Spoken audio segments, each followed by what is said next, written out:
In this week's episode, we're going to go over 3 projects that you can do with a chainsaw to improve the wildlife habitat on your property. Mossy Oak Properties, where outdoorsmen find their favorite place. Well, as you can tell, it's cold, it's damp, it's raining, and snowing.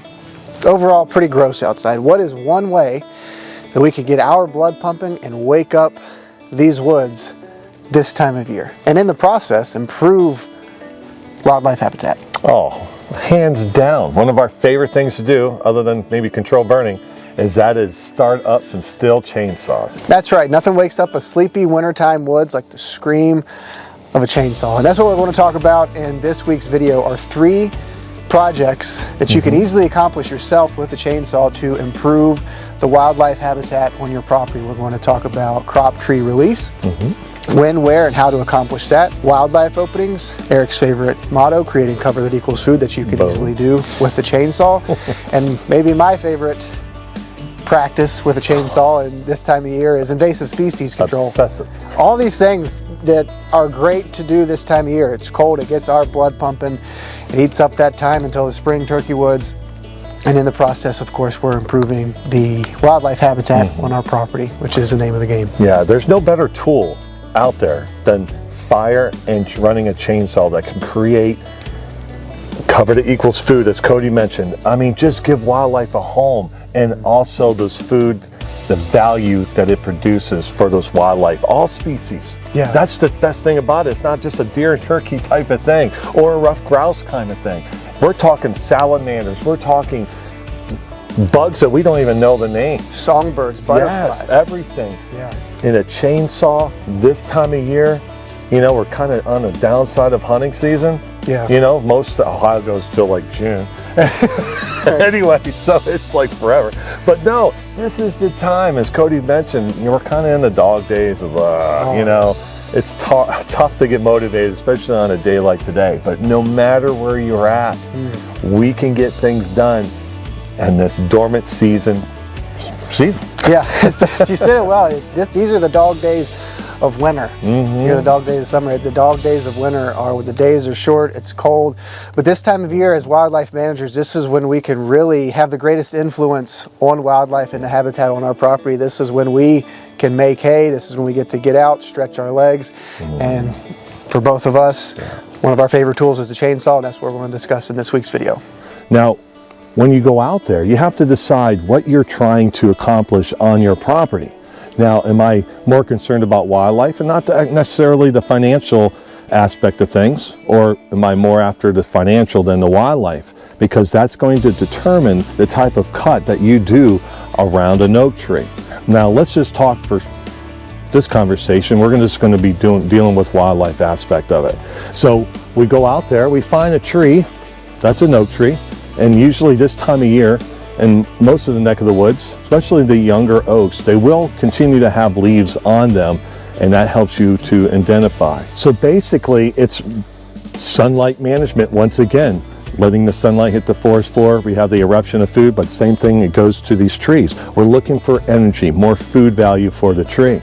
And what's best about this time of year is one of the only things in wildlife management where you kind of see that instant result. So when we release this oak tree this year, here in a little bit, what happens is here this growing season, we will start to see a little bit more branching. We will see the results, and which is astonishing, because everything else in wildlife management you got to be patient. So one of the practices when a chainsaw is that you do see kind of instant results of it. But looking around this, we have oaks spread out without.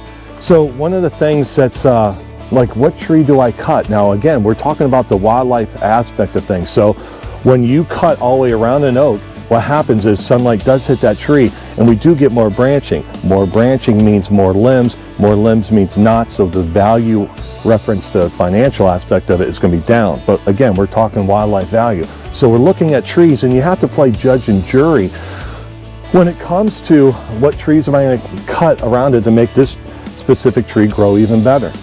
So it is okay, and I know this is blasphemy in a lot of cases, it is okay to cut an oak tree down. And we have a lot of little smaller oaks that do not have a canopy, or you know, they're already starting to grow out because they're fighting for the sun on this main oak tree right here, you know.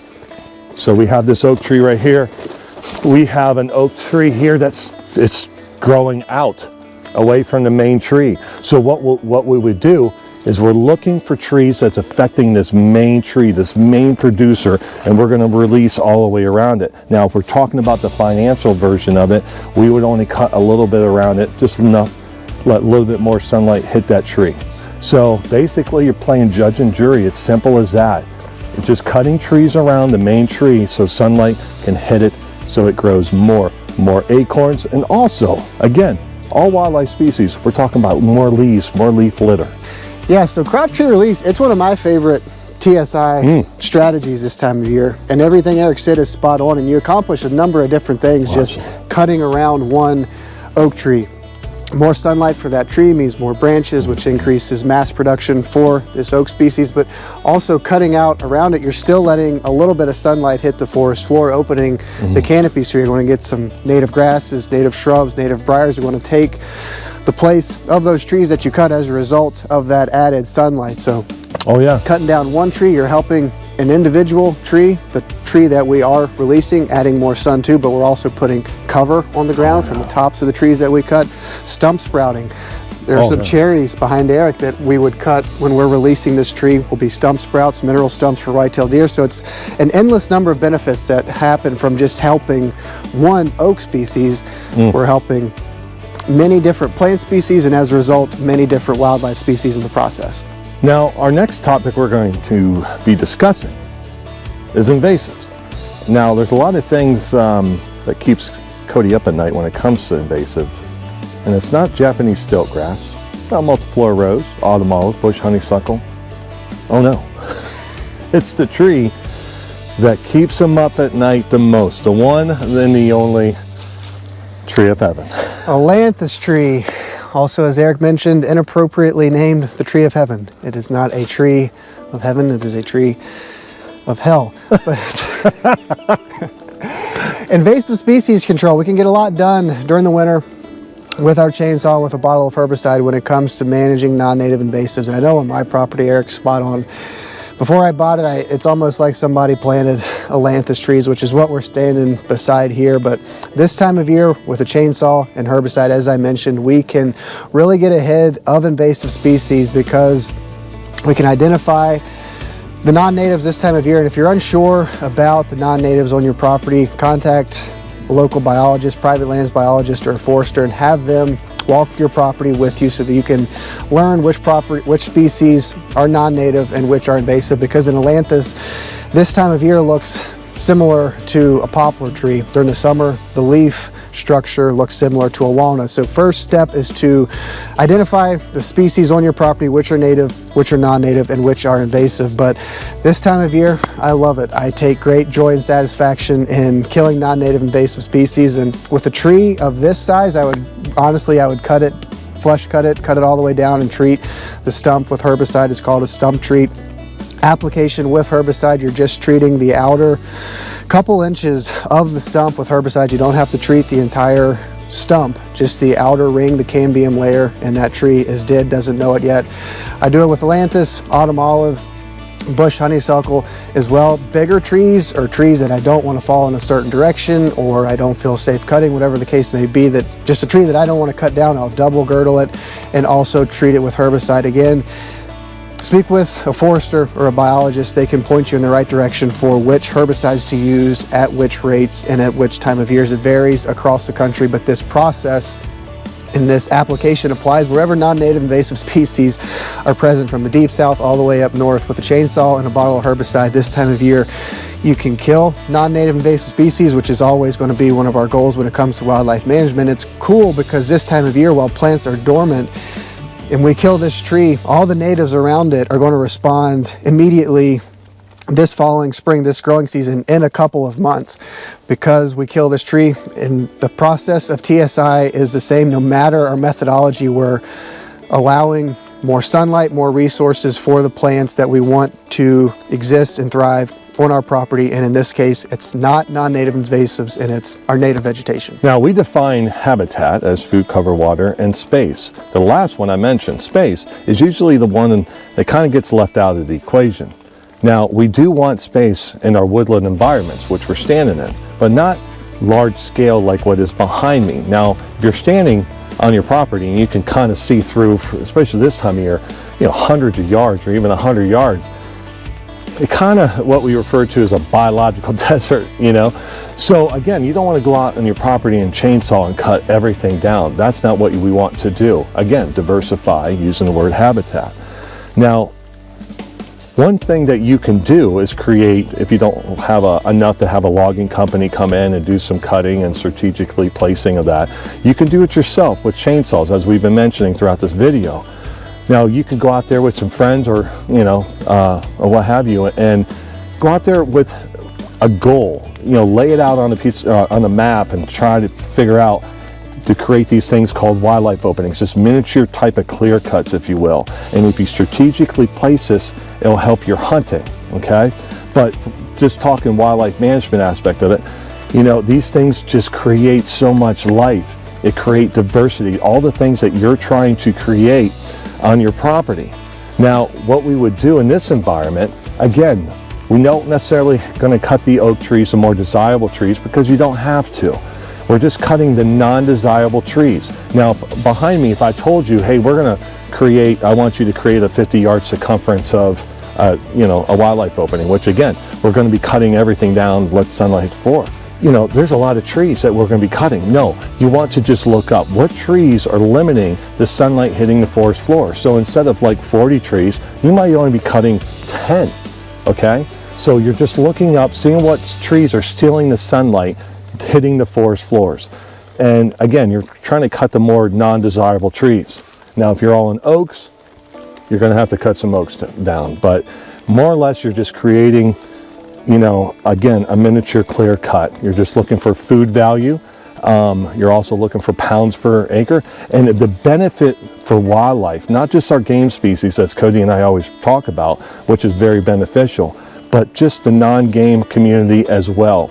But referencing game community, this time of year, especially in the northern climates, doing cuts this time of year, very beneficial, especially in a non-baiting type state. We cut these trees, these softwoods, maples, aspen, cottonwoods, whatever, poplar.